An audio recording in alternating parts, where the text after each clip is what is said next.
Greetings and welcome into the CBMW Podcast, your refuge from the sexual revolution and safe space from our culture's gender insanity. I'm Jonathan Swan, executive editor of Icon, a journal for biblical anthropology, and I am joined by the president of CBMW, Denny Burke, and CBMW's executive director, Colin Smothers. Brothers, welcome back to the podcast. Thank you very much, man. Glad to be here. Hey, so how many Christmas trees do you guys have up yet? You know, my rule is no Christmas till after Thanksgiving, John. You know that. I do have a. I we did moved not know into this that. new house. Yeah, we moved into this new house in Wichita, and there's like a tiny little Christmas tree right in front of our house. I mean, it looks like a Christmas tree. Nice. So I've been, ever since we moved in this house, waiting to decorate that thing because it's like a perfect setup. So outside, we're going to have an awesome Christmas tree. The rule. I love it. The rule at our house is you're not allowed to get into Christmas until after Thanksgiving. So 12 a.m. Thanksgiving night, you can't start getting into Christmas before that because it's a total slight to Thanksgiving. And also, unless you're a sociopath, you're just not going to start up Christmas, before Thanksgiving is over. So Wow. I'm not trying to be dogmatic. Shots fired. I'm not trying to be dogmatic, but I think I'm right about this and everybody else is wrong. Yeah, no, not to be dogmatic at all. Well, I live amongst many sociopaths, and they're in my family. They're in my social sphere, so I will apparently be watching my back. No, I agree with you, but I just thought I'd queue up that question for some spicy controversy. But you know what? We don't need to talk about Christmas trees to talk about interesting things. We appear to have learned this week how at least one avenue that we are not going to use to overturn the Obergefell decision. The Supreme Court this week has decided not to take up the case by Kim Davis, who is the county clerk, the Christian county clerk from Kentucky, who sought exemptions from issuing marriage license in 2015 following Obergefell. Brothers, the court has said, hey, we're not going to take up this case right now, or maybe ever. What are your thoughts on this? I think most of our listeners are probably familiar with some of this, but just for those who might not be, just a reminder, the Obergefell decision refers to the 2015 Supreme Court decision that made gay marriage a constitutional right across the country. It was an enormous thing when it happened, but now it's kind of just sort of baked in to our culture at this point. And what happened was, it was right after Obergefell was passed, you had this woman named Kim Davis, who was here in Kentucky, who was a clerk at, I guess it was the county clerk's office. And it was her job just to hand out marriage license. And she refused to do that. She would not issue marriage licenses to same-sex couples. And she was citing her faith as the reason for not doing it. And so she was saying, based on my religious freedom, I shouldn't have to do this. And so she's had this 10-year-long court challenge going on. And that challenge finally made its way up to the Supreme Court. And the Supreme Court has a process whereby they decide whether or not to hear a case. And so they decided that they were not. And this has been a surprise to some people because the court is largely regarded to be kind of a conservative court because of the three justices that Donald Trump appointed during his first term. And so there's a big question about, okay, why would this so-called conservative court that overturned the Roe v. Wade and the Dobbs decision, why would it, refuse to take up a case like this with a chance to overturn Obergefell, especially when you look at the Dobbs decision, Clarence Thomas in his dissent, in his opinion on that decision, he argued that if we're overturning Dobbs, if we're overturning Roe, then we also need to revisit Obergefell because Roe and Obergefell were pretty similar. Mm-hmm. And so you had he said that in his concurring opinion on Dobbs, and then I think Alito's made maybe some remarks that he might be open to revisiting this as well.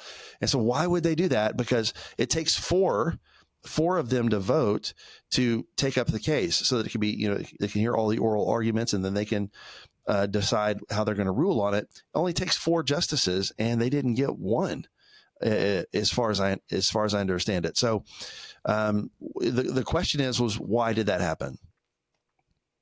Yeah, some court observers that are, paying far closer attention to this than I do on a day-to-day basis do wonder if the Supreme Court, those conservative justices, are maybe waiting for a clearer case regarding more kind of, foundational issues. So maybe Kim Davis's case wasn't the one that they wanted to, stake the overturning of Obergefell on.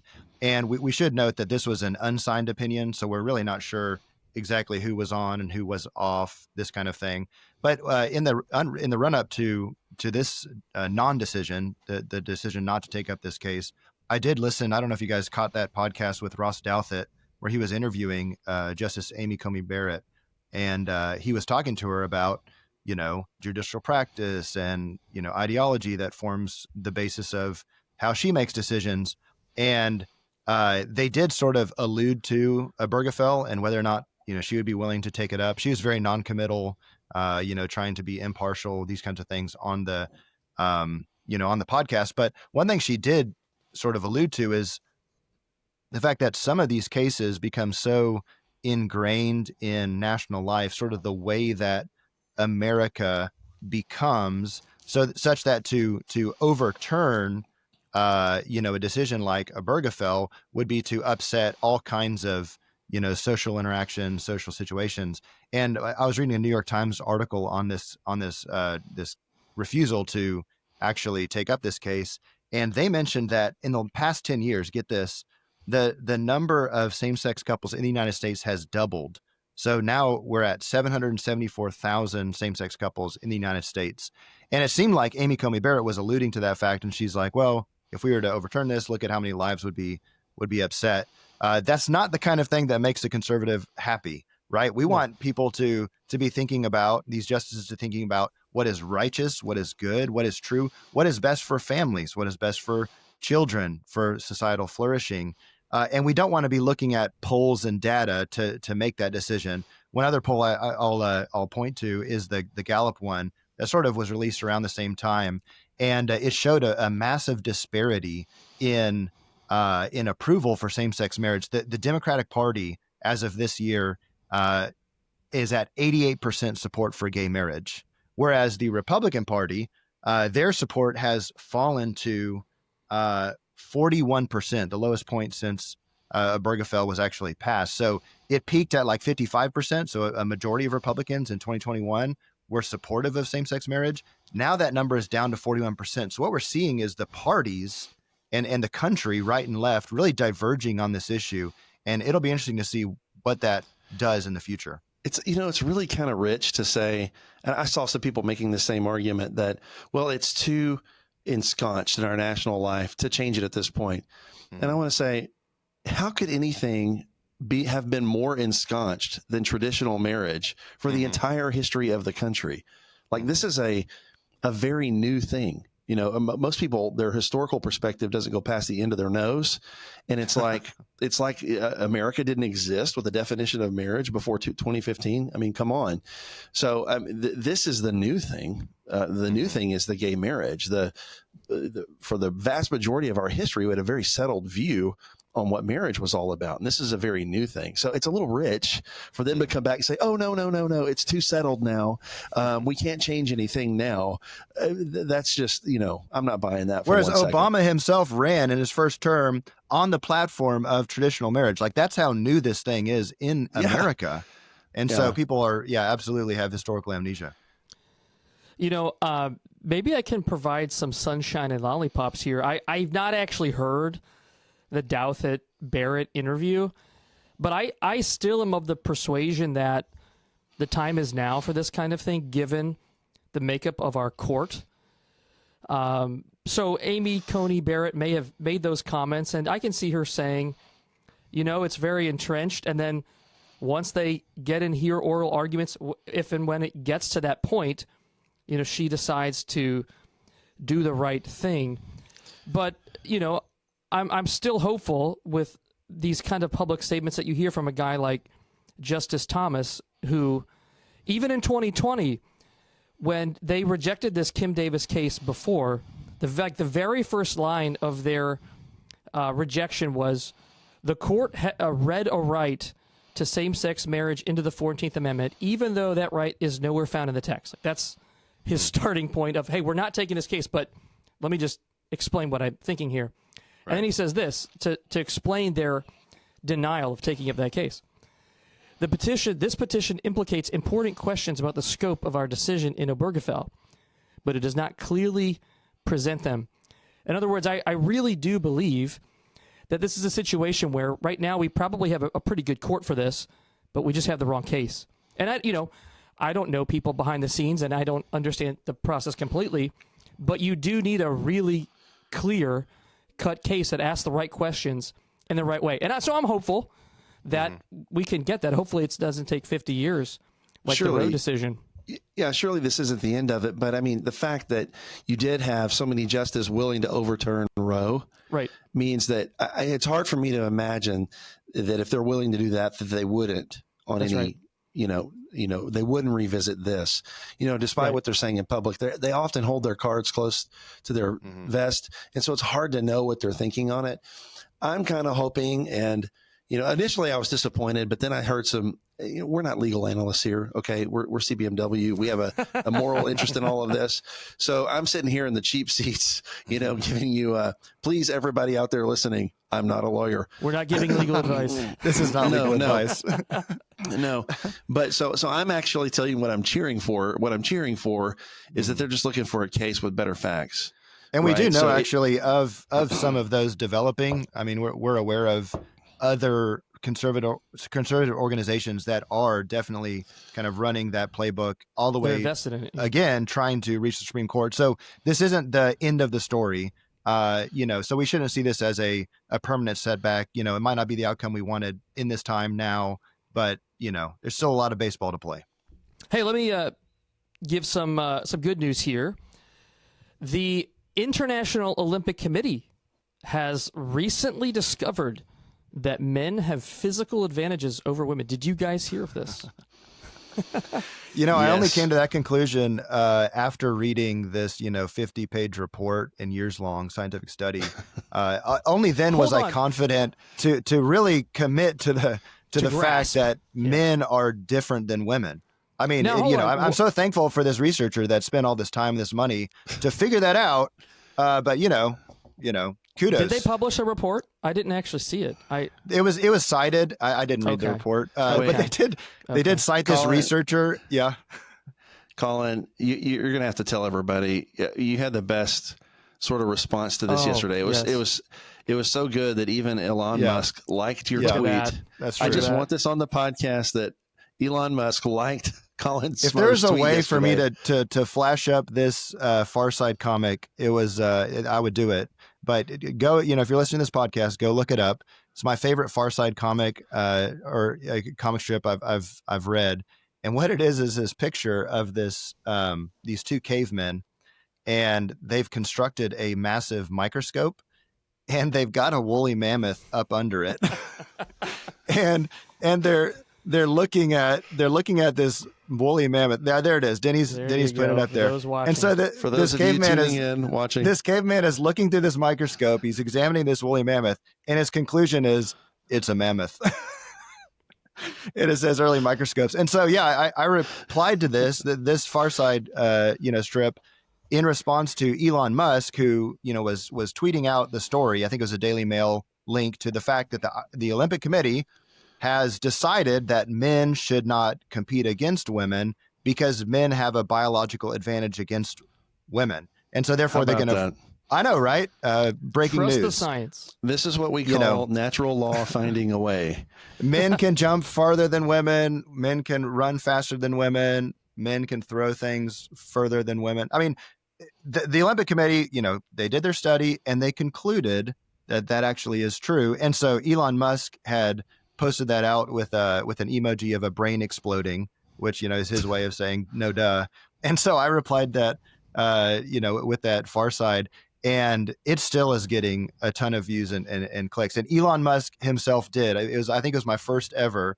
He did like it. So Elon Musk saw that little strip, and I hope it goes far. Colin, that means that you're famous adjacent. That's right. Famous adjacent. That's right. And I'm waiting for all those Elon bucks to flow now. You're getting your 15 minutes of famous adjacency. That's right. Well, what I did find hilarious about it, and then I believe it was a New York Times write-up about it that I read, but there is so much focus in what they're saying on the scientific study, as if it took a scientific study to understand these things, right? The things that we all knew all along, that Elon Musk sarcastically says, mind-blowing discovery, that men and women have physical differences among others. You know, Denny, it's this situation's a little bit like what you just mentioned with the marriage situation. We have one side saying, well, this is disrupting our way of life. You know, we have to really think about what's going to happen when we pull back so-called same-sex marriage. Where was and we want to think, where was the thoughtfulness on putting it into the Constitution? And the same thing goes here. Where was the scientific study that was used to justify transgender athletes in the first place? Yeah, I don't think it was anywhere. I think it was ideology. This thing came into, international sports competition, local sports competitions, collegiate sports. This came in not because of scientific studies, but because of ideology. That this idea that you are what you choose yourself to think of yourself to be. And that if you think yourself a woman, then you are one, and everybody else has to pretend that you are one, even if there are obviously, physical differences, and so we all think about the collegiate swimmer. Oh my goodness, what's his name? Leah Thomas. Well, yeah, Leah Thomas, who was, a male, but was, posing as a female to swim with, in the NCAA competition. And you're looking at that and, everybody could see the absurdity of it, but you just weren't allowed to say so. And why weren't you allowed? Because of an ideological pre-commitment that says, if you see physical differences between male and female, that those ideas are now thought crimes. You can't say that out loud. It's hateful and bigoted to notice that. And so everybody should understand it wasn't science that got us into this.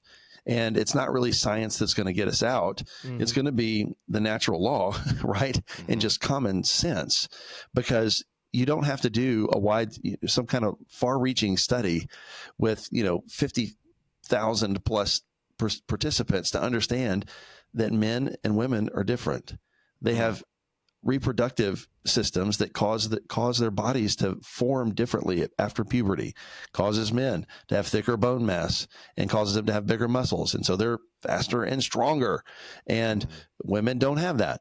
So, I mean, you don't need a science project for that. Everybody knew that. Your grandparents knew that. Your parents knew that. It's only in the last, 10 or 15 years that this became sort of popularly something that people are confused about.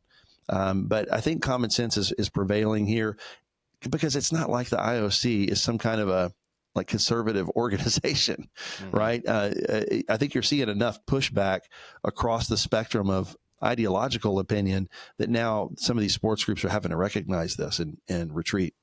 I read a Times of London write-up on this, and one of the things they cited was actually the fact that the Olympics are coming to America, Los Angeles, in 2028, and President Trump has banned, this kind of competition. So they were talking about the conflict, that potentially was setting up, and, good on Trump for sort of forcing this question.